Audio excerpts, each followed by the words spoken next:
When I was 27, the stock market crash came.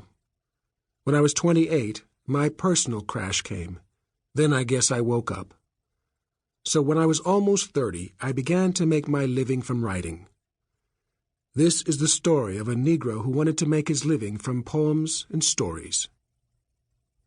For 10 years, I had been a writer of sorts, but a writer who wrote mostly because, when I felt bad, writing kept me from feeling worse.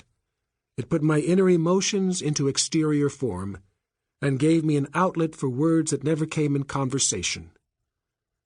Now I found myself in the midst of a depression. I had just lost my patron. Scholarships, fellowships, and literary prizes became scarce. I had already gotten several awards that were not to be had a second time. Jobs were very hard to find. The WPA had not yet come into being. If I were to live and write at all, since I did not know how to do anything else, I had to make a living from writing itself. So, of necessity, I began to turn poetry into bread. But this earning of bread did not come about in easy, direct steps. First, it was Mary McLeod Bethune who suggested to me that I travel through the South reading my poems. And my conversations with Mary McLeod Bethune came about because I went to Haiti. I went to Haiti to get away from my troubles. I had intended to go from Cleveland, where I spent Christmas with my mother, to Key West by bus, thence to Cuba and Haiti. But in Cleveland I met at Caramoo House a fellow named Zell Ingram who was going to the Cleveland School of Art, but who did not like it, so he wanted to quit classes and travel. He borrowed his mother's car. She gave him $300, and we set out. I had $300 left from the Harmon Award granted me for my novel, Not Without Laughter, having given my mother $100 of the $400 grant. On a morning in March, Zell and I began our journey to the South. As soon as I got rid of the last dollar of the money left from my estranged patron's allowances, I felt immensely better. My stomach, that for weeks had turned over and over since my relations with the kind and elderly lady on Park Avenue had ended so abruptly, now stopped turning over altogether. I came out of college in 1929, the year of the stock market crash and the beginning of the Great Depression. I had written my first novel, Not Without Laughter, as a student on the campus of Lincoln University. I had had a scholarship to college.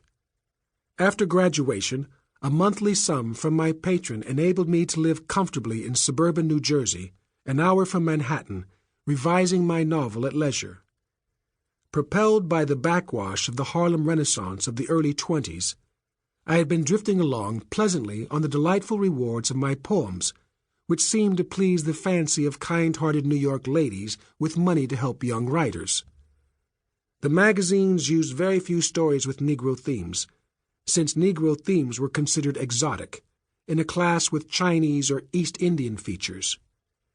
Editorial offices then never hired Negro writers to read manuscripts, or employed them to work on their staffs. Almost all the young white writers I'd known in New York in the 20s had gotten good jobs with publishers or magazines as a result of their creative work. White friends of mine in Manhattan, whose first novels had received reviews nowhere nearly so good as my own, had been called to Hollywood or were doing scripts for the radio. Poets whose poetry sold hardly at all had been offered jobs on smart New York magazines. But they were white. I was colored. So in Haiti, I began to puzzle out how I, a Negro, could make a living in America from writing. There was one other dilemma: how to make a living from the kind of writing I wanted to do. I did not want to write for the pulps, or turn out fake, true stories to sell under anonymous names as Wallace Thurman did. I did not want to bat out slick non-Negro short stories in competition with 1,000 other commercial writers trying to make the Saturday Evening Post. I wanted to write seriously and as well as I knew how about the Negro people and make that kind of writing earn for me a living. I thought, with the $400 my novel had given me, I had better go sit in the sun a while and think, having just been through a tense and disheartening winter after a series of misunderstandings with the kind lady who had been my patron. She wanted me to be more African than Harlem, primitive in the simple, intuitive, and noble sense of the word. I couldn't be, having grown up in Kansas City, Chicago, and Cleveland.